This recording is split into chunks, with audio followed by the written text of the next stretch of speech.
Progress Racing presents Show Us Your Tips here on a Wednesday morning to look to Hawkesbury and Geelong. Some good midweek racing here. Beaver, how you travelling up in Queensland? How'd the weekend treat you? Yeah, mates, up here on the sunny Gold Coast. As you can see, beautiful day. The weekend, it was interesting. Interesting weekend. Few interesting results. What did you take out of it?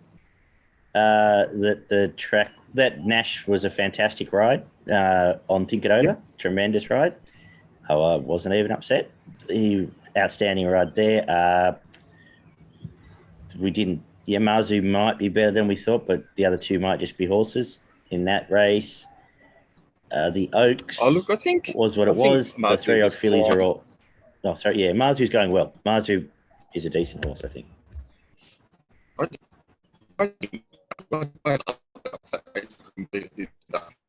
Given going to sit on the back of in the Congo and go past it, and was outstanding. It was good. The 3-year-old fillies we never have to worry about any of them ever again coming out of that Oaks, so I don't need to worry about that. And what was the other Group 1? Queen of the Turf, the Emily one. Yeah, they're all numbers as well. Don't need to worry about any of them.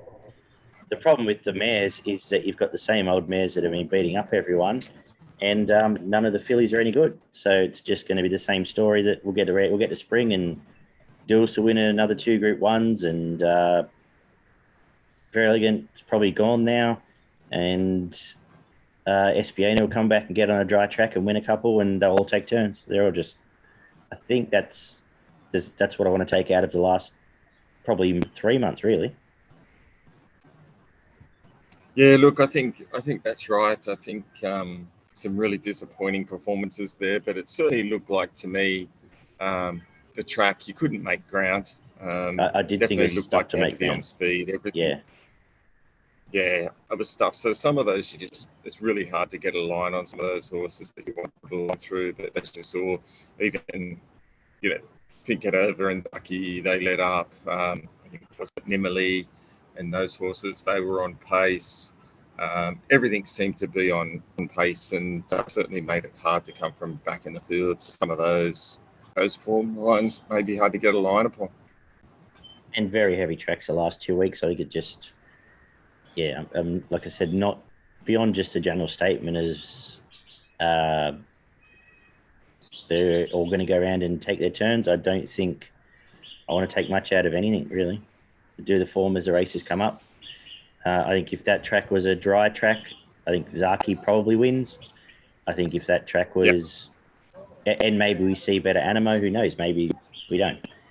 And hopefully, I think for racing, Fireburn and the current generation are better.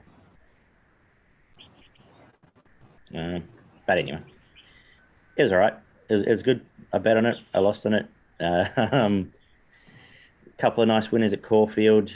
I thought Scissor Step as a flag was a nice return. That seemed to play the other way around. It was more swooperish, but that's going to be now winter racing. So they're just going to go on to other races where we'll do the form and try and find the right winner in that race, as opposed to thinking any of them are going to string together, long winning sequences right now.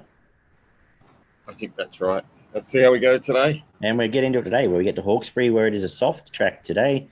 And I think it may be, again, difficult to make ground. I'd want to see them making ground before I start charging into any swoopers. They may get to the outside fence by the end of the day. But good jockeys there too will make a difference. We kick off with the 2-year-olds, though. And how are we going to start the day?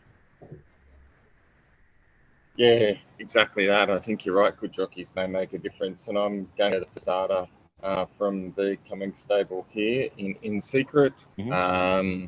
Thought its recent trials have been pretty good. The exposed form doesn't look too flash here, so I'm hoping that Cummings can produce a semi-decent horse here and can get us off to a good start. I was looking at the... I went to the obvious here, obviously scared of In Secret, but Deep's Expectation was just beaten by Willinga Beast last start. That form did stack up on the weekend, gets Nash and probably Control. But given it's heading to market, no surprises there. They're the two who've singled out the 2 on top, so I think they'll fight out the finish. We get the boys version again over the 1100 in race 2.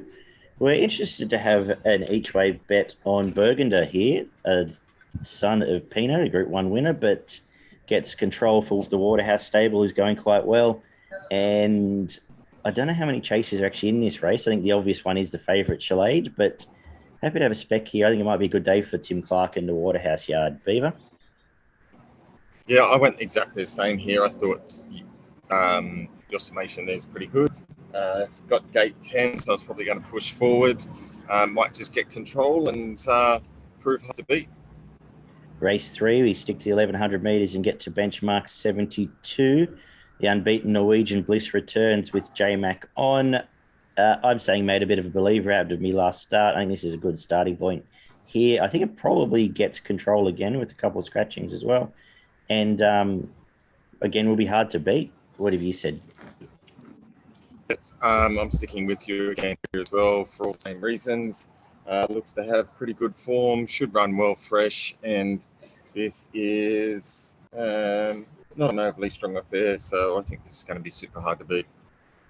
It is a bit of the theme of the day, picking out which favourites to back, I think, across both tracks. So we'll see how it plays I out. think that's right. But I struggled, especially at Hawkesbury, to find any double figures I want to throw in. So it's, I guess, rubber stamping some of these.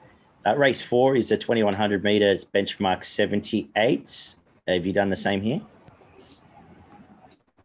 Yeah, I have. I think with the scratchings, Military Mission looks probably one of the safest bets on the day. It's now into odds on, which doesn't make it overly attractive, but third presents well here. Won very well last start, and there's nothing in this. Probably should be sure, to be honest, but too good for these.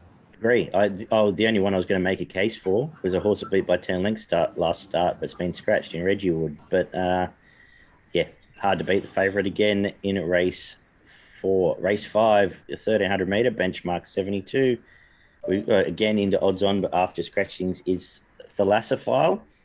But again, I'm putting it on top. Very nice win at Newcastle. Willie Pike sticks here, and a lack of opposition is the main reason. Carberry Queen does come home, but this looked like a nice horse off the last win, and only comes to, again, slightly better than provincial grade race. Yep, I'm with you again here. I think those 3 favourites in a row can actually catapult you into the late part of the meet. So I think they're 3 of the better bets on the day. Hard to go past. We get a little bit trickier in race 6, back over 1100 metres, benchmark 72. What are you doing here? Yeah, a little bit trickier here. A bit more value, a bit more to play with here. I'm going for the Garrison, trained by Kim Moore. I think its last start was pretty good. I think it presents really well here, drawn in the 4 gates. Should just sit on pace.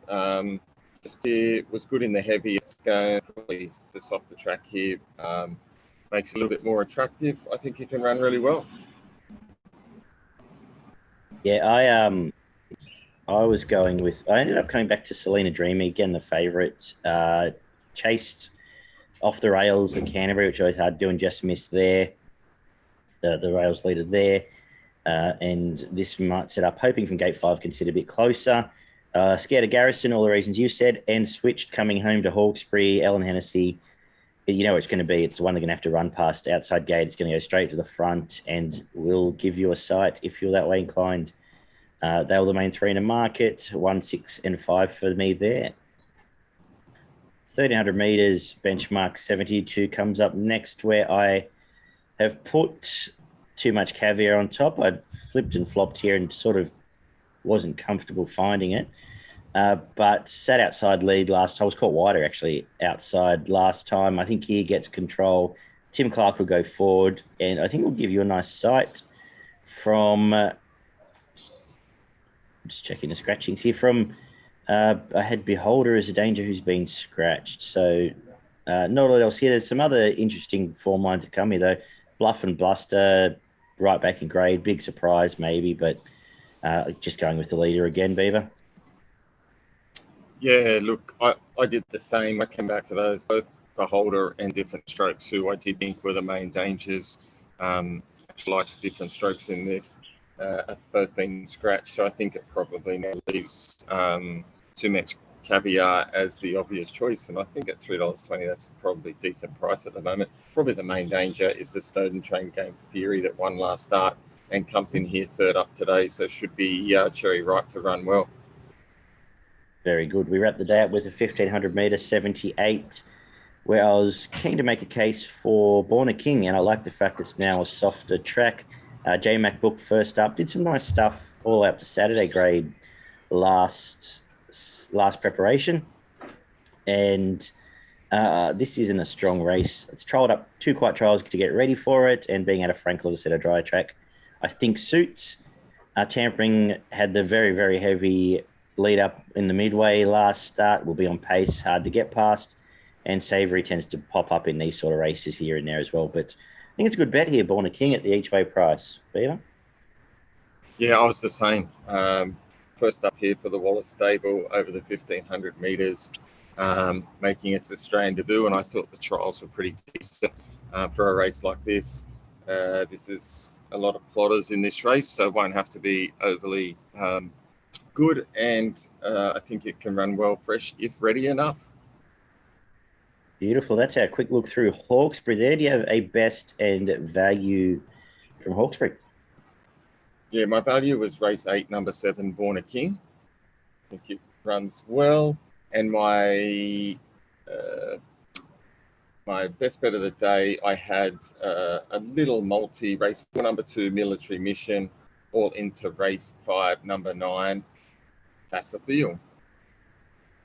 Very good. I agree. I've got Born a King as my value as well. We'll run well in the last, and I'll top and tail a meeting with deep expectations in the first in the 2-year-olds. Don't forget to check out progripracing.com.au for their free tips, extensive guides, and plenty going on there as we head to Geelong which is good for 8-race card, which is not the most inspiring 8-race card I've ever seen, but we get into it from the start with a whole bunch of unraced 2-year-olds. I think this meeting has 2 of the hardest races I've ever seen in my life. Yeah. Is one of them the first?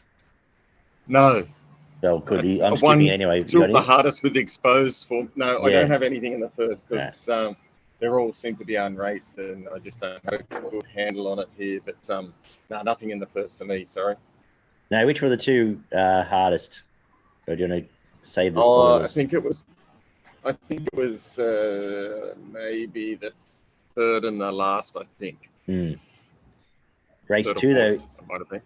Yeah. I agree with you. I don't think it's going to be a big betting day at Geelong for me, but race 2 is 1100 metre maiden, where I defaulted to Shines on top here for the Hawks team, as the market suggests. Jump out's been good for this. Did beat Arameo in a jump out up the straight, which is good form for a maiden. And there's no exposed form here. The main danger is the other unraced, I thought, Songa. Yeah, 100%. Shines looks like it's been well fancied here and looks hard to beat. Race 3, a 1400 metre maiden. Beaver, what are you doing? Yeah, best bet of the day here. Race 3, number 1, Dune Warrior was an absolute moral beaten first up. Got stuck on the fence. Probably if it gets out, I reckon it wins by 4 or 5. It was a tragedy beaten. It'll be winning this. I agree. I don't have much more to add. Jamie Carr sticks, all good for Geelong. Even Geelong suits it better. Yeah, nice big straight there. Race 4, we get into tricky land here with another maiden, where I think Reckless Moonders does deserve to win one. So I have got it on top, the favourite again. But that said, a horse like Springvale Road hasn't shown a lot yet. Doesn't have to be very good to win this race. So no real confidence, but I have got the favourite on top here. Yeah, this was one of the ones I was saying was one of the trickiest races ever. I think some scratching probably makes it easier because there's less to pick from. But for me, nothing here, mate. I couldn't find anything. Race 5, a 1500 metre benchmark 50. Class 1 actually is listed as here, but I think there's a benchmark 58. What are you doing? Tricky little race here. I got down to 2, Angel and Exalted Crown. I've gone for Angel resuming here. it's had a couple of jump outs, and yeah, it was a little bit hard to assess the form here. But given that it's been fancied in the market and comes from the Hayes stable, I'm going to stick with it. 62 was a little bit of a worry for me, but I'm going to stick with Angel purely because I didn't think the form around some of the other horses was all that crash hot. I thought Exalted Crown's been going well and comes across from Adelaide here, so might be the main danger. Yeah, I just put Angel on top. It did beat Accountability in a jump out, which obviously is some proper Metro form, but it doesn't have to be much good to win this. Ultimately, I think it's a good starting point for a French horse, and by default, going on top for me. Race 6 is the 1100 metre benchmark 64, where I'm sticking with Jamie Carr as the market is. Feeling a little bit Gary Harley today, but Miss Melbourne, hard to beat. Been going both runs. His prep have been good, and not a lot of competition is the story of the day. Favourite on top again. Yeah, no, I've flipped. I've gone for Romany Rocks resuming here. I thought its first 2 starts were good. Then a bit disappointing, but in stronger company before it went out for a spell.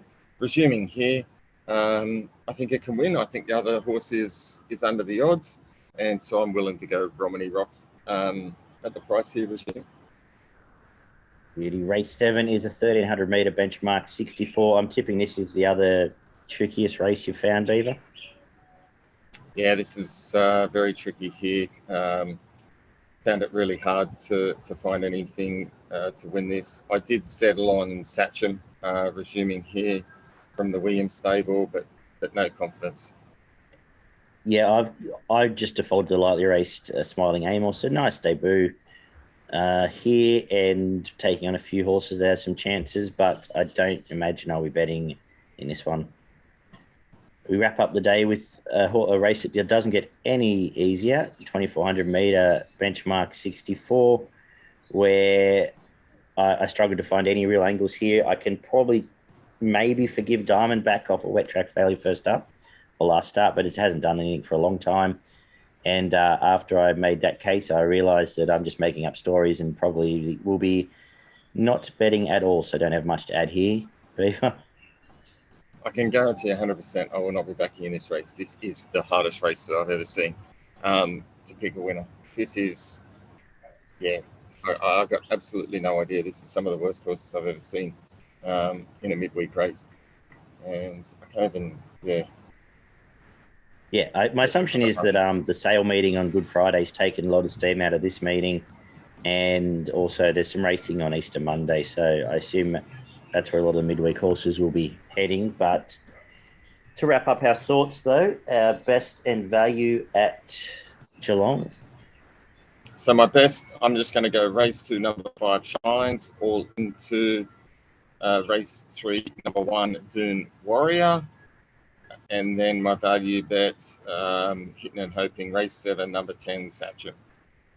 I'm going to make, my best bet was the same bet, actually. The all up Shines into Dune Warrior. And for a value, I really struggled. Let's make it Smiling Amos in the same race as well. Maybe they can run a Quinella for us, but I struggled to find anything there on a tricky Geelong card. Anything up north? Yeah, I got 3 up north at Doomben. Race 2, number 2, Arenti.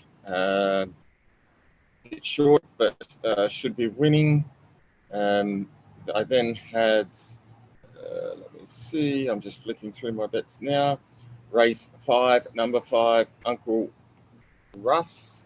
I think Uncle Russ will be hard to beat. And then my other bet came up later in the day, and that was race 8, number 12, Blood Thunder, around the $6.50 mark. I think it's a good each way bet. Very good, Beaver. Good job again. I will see you on Easter Friday, perhaps to look at the all-age stakes day. As I said, there's also some good racing on good race at Sale on Good Friday, as well as some racing on Easter Monday. We may cover all of that off. But for now, we'll get to Randwick and the last meeting of the Autumn Carnival in Sydney. Good punning today, punters. Enjoy the rest of your holiday, Beaver, and we'll catch everyone very soon.